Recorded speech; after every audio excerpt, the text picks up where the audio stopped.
Well, the U.S. state of Idaho does a lot of business with China. China is Idaho's fourth largest export market for its goods. CGTN's Mark New was there today and interviewed the state's governor, Butch Otter. He's a Republican who supported Trump. So what does he think about the importance of today's summit?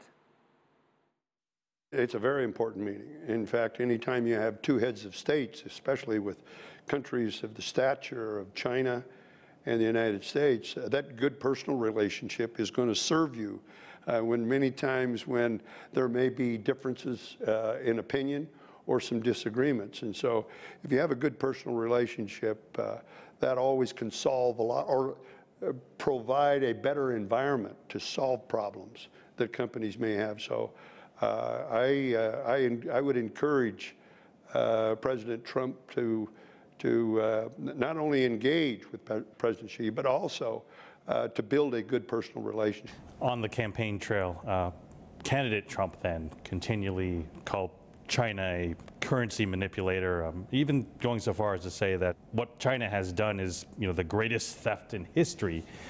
Do you worry that it will harm the relationship between China and the U.S. and eventually states like yours? Yeah, well, I would hope that those kind of statements will be rendered harmless with this person-to-person meeting. Certainly, as a candidate and in campaigns, people have a tendency. I've been through 25 campaigns myself. There are times when you embellish things, probably, or create an optic of more urgency with things that in reality really aren't there. And so I think the more they meet and the more they talk about these sort of things, then I think we kind of smooth the water a little bit. Yeah, I think it's actually its fourth largest trading partner. China is for Idaho. Used to be second even. Tell me about the diversity of exports that are going from Idaho to China. Well, all the way from high tech, obviously, to foodstuffs. The McDonald's French fry is the J.R. Simplot company that actually developed the McDonald's French fry, has an operation now in China. But there's a lot of little companies in Idaho that are doing business in China. And as a result of that business, they're finding out a lot more about the Chinese people. And the Chinese people are finding out a lot more about the Idaho people. And whether it's our wines or our foods, or no matter what it is. Wines are coming from Idaho? Oh, yeah. Yeah, we've got, I think at last count, something like 58 wineries in Idaho. And why wouldn't we? We got a lot of southern slope exposure in our mountains. We got good drainage in our soils. And so, and we rival in taste contests all the time. We rival France. It might be surprising to a lot of people that actually Idaho's #1 export to China is semiconductors, by far. Right. And tell me about that relationship and how important it is. First off, my relationship goes back the first time I met Micron technology was 2 people. Now it's thousands of people. And they've gone through an iteration probably since 1978, a new generation of semiconductor, of memory, I would say probably every 6, 8, 10 months.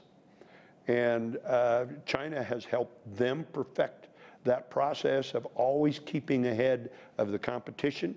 There's been talk of it being a target for Tsinghua Group from China, Mike taking over Micron. Also, Intel's been rumored too.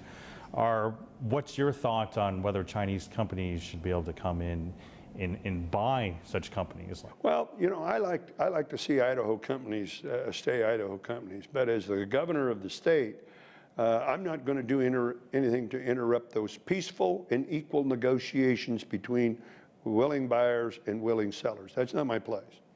But it wouldn't surprise me that good, aggressive Chinese companies or good, aggressive companies in any country wouldn't be taking a look. And what about Chinese products coming into the U.S. and to Idaho too? Some people see it as a benefit, whereas the prices can be lower for people. Others will say it's taking U.S. jobs. There's always a uniqueness in the customs and in the culture of another country. And to the extent that we can enjoy them in Idaho, I don't feel threatened by that. In fact, if we're as good at it in Idaho as the folks in China are, we'll probably be making that product here before long. And so if it finds good marketplace acceptance and people want it, there's absolutely nothing wrong with that. And so I would encourage that. In fact, I would tell you that many times I have seen a product in China and I've wondered out loud to some folks, well, how do you think this would go in Idaho?